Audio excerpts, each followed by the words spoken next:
Chaque nuit, comme toutes les grandes métropoles américaines, Los Angeles compte ses morts. La plupart sont mineurs, victimes de la guerre des gangs. Derrière l'horreur de chaque assassinat, le désespoir d'une mère. Elles sont des dizaines à travers tout le pays à être appelées chaque soir pour venir identifier le corps d'un fils ou d'une fille mort pour rien. Aujourd'hui, beaucoup d'entre elles sont décidées à tout tenter pour arrêter l'hécatombe.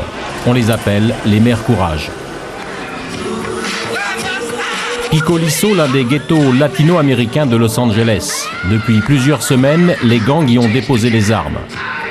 Pamela McDuffie est à l'origine de cette trêve fragile. À la mort de son neveu Joseph, elle a décidé d'aller à la rencontre des gangs.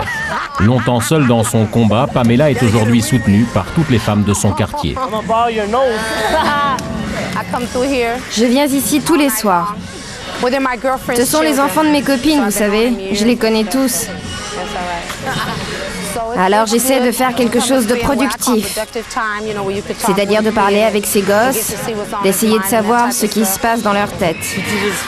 Elle nous fait jamais la morale sur ce qui est bien ou ce qui est mal. Elle nous aide pour le boulot, elle essaie de nous donner tout ce qu'elle peut, tout ce qu'elle peut nous donner. Avant, les gens avaient peur de venir ici. La violence entre gangs, les fusillades dans la rue, personne dans le quartier ne savait quoi faire pour arrêter ça. Aujourd'hui, les parents se montrent dans la cité, les mères descendent dans la rue, elles nous prennent dans les bras, et ça c'est important. Être serré dans les bras d'une mère, c'est souvent la seule chose dont les gosses ici ont réellement besoin. Souvent, ils pensent que personne ne les aime, et que l'amour qu'ils recherchent, ils ne peuvent le trouver que dans la rue.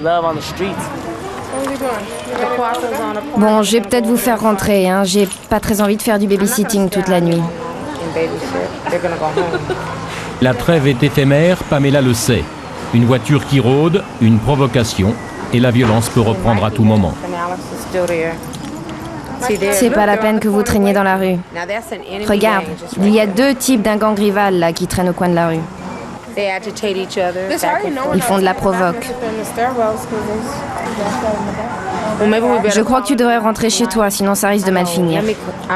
On va aller faire un tour en voiture. Ne reste pas là.